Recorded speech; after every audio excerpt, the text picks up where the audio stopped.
at a literary princess. If you are new here, welcome. I'm a fifth-year PhD candidate in English literature with a focus on Victorian women novelists. And as you might expect, I love to read. And I love talking about what I'm reading and hearing about what other people are reading. Today, I am doing the Feb Regency tag. This tag was created by the hosts of Feb Regency, Christy Lewis from Dostoevsky in Space, Emma from Bookish Princess, Stephanie from Miss Richards Reads, and Tristan from Tristan and the Classics. Thank you so much to them for A, hosting such a wonderful event all about reading literature from and about the Regency, and B, making such a fun tag. Let's jump in. Question number 1 is name your top 3 Regency authors. And first of all, I'm gonna cheat and give you 4 because two of them are tied for 3rd place. So the interesting thing about the Regency period for me is that I have not read a lot of books by each of the authors I have read from in this period. I've read a fair few authors, but I've only read one book each for the most part. And I'm always like, they're not my favorite author if I haven't read 3 books by them. So, you know. But there is one that I can absolutely say is one of my all-time favorite authors. And this is not gonna come as a surprise to anybody. I think everybody who has done this tag has picked this author, Jane Austen. I have read all of her novels and her unfinished works, Sanditon, The Watsons. And why do I feel like there's another unfinished one? But I don't think there is. I think it's the novella Lady Susan is with that. I have read some of her juvenilia, but not all of it. So yes, I'm a big Jane Austen fan. Isn't everybody? Persuasion is my favorite book by her. Yeah, I mean, this is just like a duh. But I've been in love with Jane Austen since I first read Pride and Prejudice at the age of 14. She is one of the authors who really kicked off my love for classic literature, particularly 19th century women's literature. Now, the next author I have only read one full novel from, but I am currently in the middle of my 2nd novel by her, and I'm loving it. And I've also read some of her letters and diaries. This is Frances Burney. This is Cecilia, which I am in the middle of. It's so good. I waxed poetic about it in my last currently reading video, but Burney was a big influence on Austen, and you can definitely see that when you compare their works, but you can also see where Burney might have influenced Dickens a bit. There's a bit that's Dickensian about some parts of Cecilia. She is such a good author, so much fun. I'm loving this book so much. Yes, so definitely as of right now, she is my 2nd favorite Regency author. Now number 3 is where we have, 2 because they're tied. And is that cheating? Yes. Do I care? No. So all the other Regency authors I've only read 1 book by. And I've only read 1 book by each of these, but they were both 5 stars, and I cannot pick between them. So the first is Maria Edgeworth. This is Belinda. So good. So good. And the second is Susan Ferrier, and this is Marriage. Now they are very similar, dealing with young women going out into society. Also very similar to Jane Austen. Maria Edgeworth was an influence on Jane Austen as well. Susan Ferrier, I think, was writing right around the same time.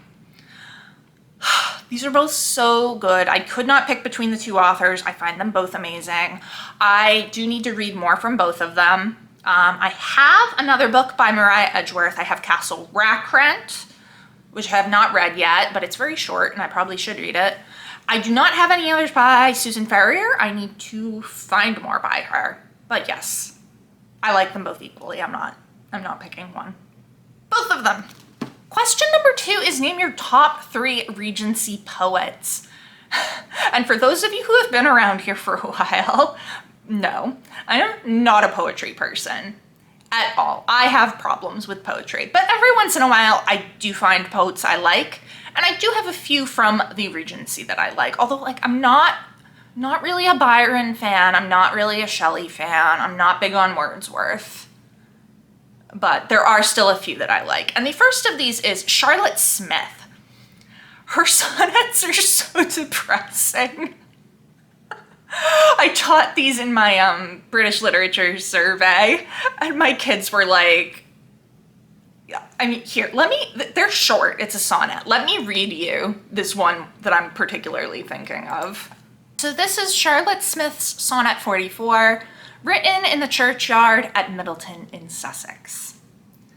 Pressed by the moon, mute arbitress of tides, while the loud equinox its power combines, the sea no more its swelling surge confines, but o'er the shrinking land sublimely rides the wild blasts, rising from the western cave, drives the huge billows from their heaving bed, tears from their grassy tombs the village dead, and breaks the silent Sabbath of the grave.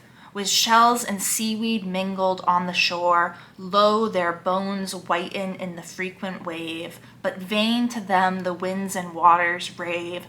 They hear the warring elements no more, while I am doomed, by life's long storm oppressed, to gaze with envy on their gloomy rest. Ma'am, are you okay? The answer's clearly no.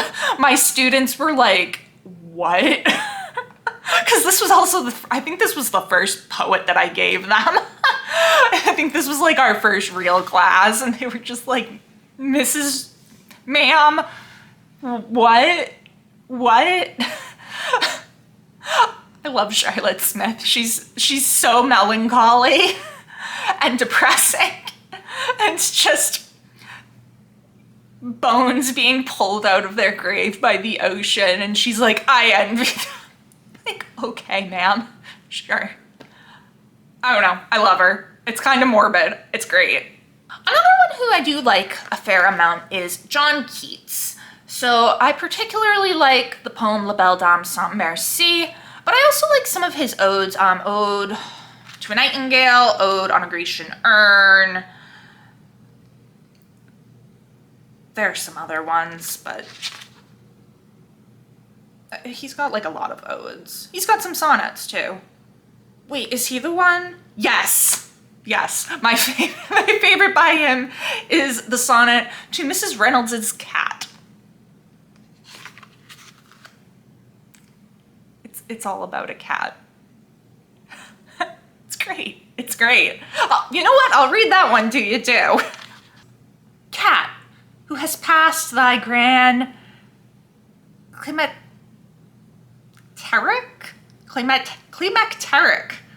how many mice and rats hast in thy days destroyed? How many titbits stolen? Gaze with those bright languid segments green, and prick those velvet ears, but prithee do not stick thy latent talons in me, and upraise thy gentle mew, and tell me all thy phrase of fish and mice and rats and tender chick. Nay, look not down, nor lick thy dainty wrists, for all the wheezy asthma, and for all thy tail's tipped is nicked off, and though the fists of many a maid have given thee many a maul, still is that fur as soft as when the lists in youth thou enterst on a glass-bottled wall. It's all about a cat. I love it. Keats, my man, he knows what it's about. And probably my favorite Regency poet is actually Samuel Taylor Coleridge. And like, yes, The Rime of the Ancient Mariner is fantastic, amazing. But what I really love from him is Christabel. And I am so mad that it's not finished. Like, sir, where's the rest of it? It's so good. I'm like so invested in it, and then it ends with no ending. But yes, I do really like Coleridge's writing. I think he's a great poet. Brian of the Ancient Mariner's fantastic. Christabel should have been finished. I'll always be a little bit bitter about that, but that's okay. But yes, probably my favorite Regency poet. Question number 3, your favorite historical event that happened during this time period in Britain or elsewhere. And for this, I'm going to have to go with the French Revolution, which went from 1789 to 1799 and was a really big influence on a lot of the British writers of the Regency. Particularly, I'm thinking of Mary Wollstonecraft. I first learned about the French Revolution really in my 6th grade history class, and I got a little obsessed there for a while. And I'm gonna be perfectly frank, it was because of Marie Antoinette. I mean, look at her.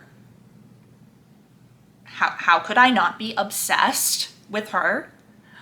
I found her so fascinating, a tragic figure. Loved her style, loved it. I read a fair amount of fiction about her when I was young. I'm particularly thinking of the book in the series, The Royal Diaries. It's like her diary. I'll put a picture here. And then I really, really loved the movie Marie Antoinette, directed by, ooh, who is that? Directed by Sofia Coppola, of course, and starring Kirsten Dunst as Marie Antoinette. This came out in 2006. And yeah, I remember watching this in middle school and being very obsessed with it. And I watched it because I was into Marie Antoinette and the French Revolution. I do have a whole book about the French Revolution by my brother's favorite historian, but it's at my parents' house because I'm still moving books slowly over from there so that we don't scare my husband too much. But yeah, definitely the French Revolution, really interesting time, just really interesting stories within the whole thing. Question number 4, the year is 1816. It's a dark and stormy night on Lake Geneva. You're telling ghost stories with 3 legendary writers. Who are they? Bonus points if they're Regency era writers. This is such a fun question.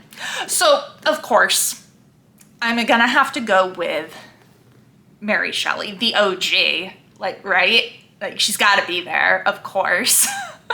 Since this is where, she wrote Frankenstein, I think, of course, we're gonna go with her. And so she's my Regency writer, so I get bonus points. The other 2 are actually much more modern authors, but they are some of my favorite horror writers. And I think it would be so fun to be in a room with the 3 of these people listening to ghost stories. So we've got Mary Shelley, then we've got Stephen King, my guy. I picked Salem's Lot to hold up because it's the one that scared me the most as a kid. Look, Stephen King is my favorite author. My favorite contemporary author. Him and Jane Austen are probably neck and neck for absolute favorite. Usually though, when somebody asks, I say Stephen King. I love him. He is an amazing storyteller. And it's terrifying. His books are terrifying, okay? And then for my 3rd, I would go with Shirley Jackson. The Haunting of Hill House is a modern classic for a reason. Oh my God, can you just imagine the 3 of these people in a room together telling stories? It would be so much fun. I would be scared out of my mind probably, especially it's a dark and stormy night out there. Yeah. It would be so good. And I would love to see them interact because I'm pretty sure Stephen King has been inspired by both Jackson and Shelley. And I'm sure that Jackson had read Shelley as well. So, it would just be so interesting to see these really famous horror writers from different times interact and be telling stories. It'd be so fun. Question number 5. The Regency era is named after the Regency of George, Prince of Wales, who ruled in the stead of his father, King George III, from 1811 to 1820. If you had to appoint a regent to rule your booktube channel in your stead, who would it be? So I would actually go with co-regents. And they would be 2 people that I know in real life, who I'm very good friends with. The first would be someone who I've mentioned on this channel quite a bit because I borrow books from her a lot, and that is my friend Michaela, who is in my program with me. Now, Michaela does, actually, she does romantic literature, so this tag is perfect for her. She is very into 19th century and also late 18th century women writers. She's into the idea of recovering lost voices from the period. So her and I have very similar academic tastes. And so she would be able to do keep my Victorian literature stuff and my underrated reads videos going. And I would completely trust that to her. The other co-regent would be my friend Monique, who I don't know if I've mentioned on here at all, but she's one of my best friends from college.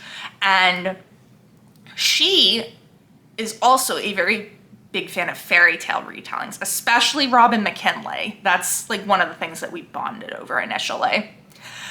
And so she would be able to keep that side of things running. So between the two of them, they would have my main interests and it would be business as usual. And I think they would do marvelous. Now, whether they would want to make videos is an entirely different question. I don't know, but that's who I'm appointing. Question number 7. Shakespeare's plays were popular during the Regency. What artistic performance have you recently enjoyed? Movies, TV, and music can all count. Okay, can I just say, I want to go to a play. I haven't been to a play in forever. But yes, as I have not been to a play in forever or to any live event I haven't been to. We're gonna have to go with a movie. So I recently went to the movie theater to see the remake of Mean Girls that just came out. I had a lot of fun. It was pretty good. Renee Rapp as Regina George was A+. So this is both an adaptation of the 2004 film as well as the 2018 musical that is adapting the 2004 film. So there's music, and it's really fun. The songs are very catchy. Again, Renee Rapp. Gorgeous. Gorgeous, gorgeous, gorgeous. Does a marvelous job. I did notice it's very toned down from the original. Like, it is a lot less mean. Me and my husband watched the original the day after. We were like, oh my God, they're so nasty to each other in this one. So the meanness is definitely toned down, which I think is in part just like the different climates of 2004 versus 2024, but it was still really fun. It had most of the callbacks I wanted. There were a few lines that I was really missing. The Caesar speech isn't in there. Tragic. But a lot of the other best lines are there, and it's great. And Tina Fey reprises her role as Miss Norbury. And there's a Lindsay Lohan cameo. So it's just a lot of fun. I had a great time. I know that some people have not been huge fans of it, but I really liked it. Good, nostalgia, while also updating it enough, I think, to be its own thing. Question number 8. The Regency period was characterized by high fashion. What is a current fashion or trend in the book community that you adore or detest? Ooh. There's a lot of trends in the book community that I adore. I think one of the big ones that I'm really a fan of is the whole unhinged women trope and the love for it. I'm totally here for the unhinged women trope. Oh, I'd say that one for the one that I adore. There is something actually that I really don't like. And I see this more over on bookish Tumblr, Bookler, than I do on booktube. And this is hating on bookish TikTok, book talk. And because a lot of the hate for it seems to be more just hating on young women and what they enjoy reading.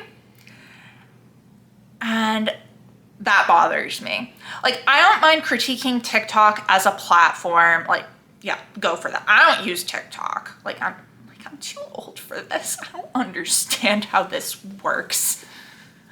Bring back Vine. But yeah, I don't use it. But what I see a lot of is like people hating on the fantasy romances that the young women are reading and loving and making TikToks about. And that really bugs me.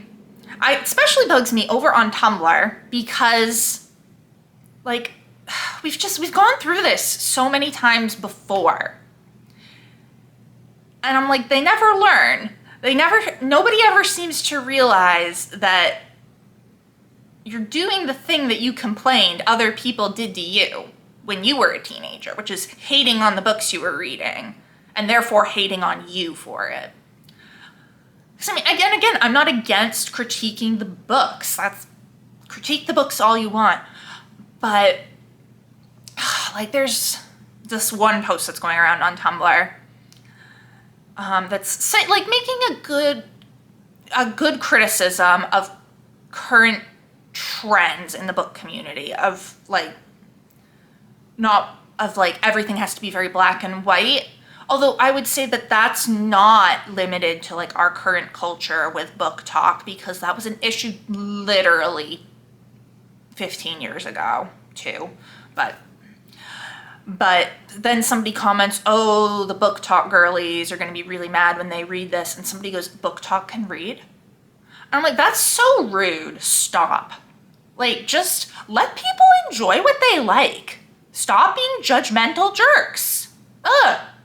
I don't like that at all. And it bothers me that like a lot of posts that have like a good criticism about current trends in like not in like the lack of morally gray characters or the lack of morally gray thinking, then have little things added on like that. And I'm like, no, stop hating on the young women who just want to read their fantasy romance or their romantasy or whatever we're calling it now. Like, just like, leave them alone. Let them read what they want. Stop being haters. Ugh. Yeah, it bothers me. It bothers me a lot. And I'm like, we went through this 15 years ago and you didn't like it when people were judging you for what you were reading. So like, why are you judging people now? I don't know. It bothers me. Again, I really don't see this here on booktube very much. It's more on Tumblr. But yeah, that's something I really hate. And I'll get off my soapbox now.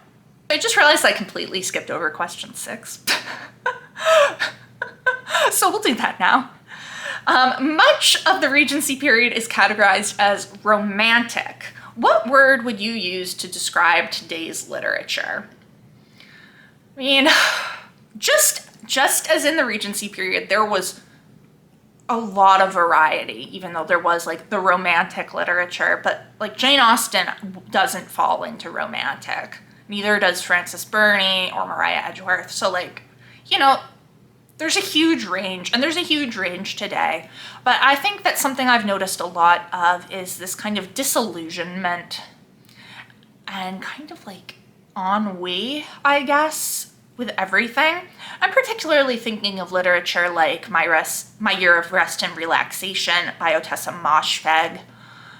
But I think there are other books that I've read as well that kind of Luster by, I don't remember who, I think had a bit of that. So yeah, there's just this kind of disillusionment with everything and this kind of ennui with everything, I would say, is really characterizing contemporary literature right now. Question number 9. Jane Austen's novels show us the importance of etiquette in the drawing room of Regency England. Tell us about your personal rating system. I use a 5-star scale. I do give half-star ratings. I am resisting the urge to give quarter-star ratings because I've run into 2 books this year. It's only February. 2 books already this year where I like kind of wanted to give them 4 1/4. I'm like, don't do quarter quarters. Don't make things more complicated than you need to. Halves are fine. I never used to do halves. And then I think the book that I ran into that I needed a half star for was Bunny by Mona Awad. And now I do half stars. But I'm like, don't do halves. Don't do quarter stars. Stop. But basically 5 means I absolutely loved it. 4 is I liked it. So, you know, 4.5 is like between, like, I really, really liked it, but there was something that wasn't quite making it 5. 3 is one of two things. A, I skimmed it so much that I don't feel I can give it a fair rating, so I'm just gonna give it 3 stars. Or I liked it, but I had some issues. 2 stars is I did not like it, but I can see that there is some kind of merit here. 1 star is I hated it. There was no literary merit. Trash. I hate. And then, you know, the point, the half stars are like for the in-betweens. I mostly give books 4 stars or 4.5. And I mean, I've given a lot of books 5 stars lately too. But yeah, I would say mostly I lean toward the higher ratings because I know how to pick what I like, generally speaking. Although every once in a while, you know, you get one. But I'm getting a lot better about that. But yeah, very basic rating system. I don't feel the need to do anything too complicated. Just a quick shorthand for I liked this and here's how much, or I didn't like this and here's how much I didn't like it. So that is the Feb Regency tag. I'm not going to tag anyone because I don't know who reads Regency literature out of the people that I watch regularly. I'm like, I somehow don't know that. So if you're interested in doing this, consider yourself tagged. If you want to just answer some of the questions down in the comments below, I would love to hear them. If you liked this video, please don't forget to give it a thumbs up. And if you would like to see more of my bookish content, hit that subscribe button. It has been great chatting with you. I will see you soon. Bye.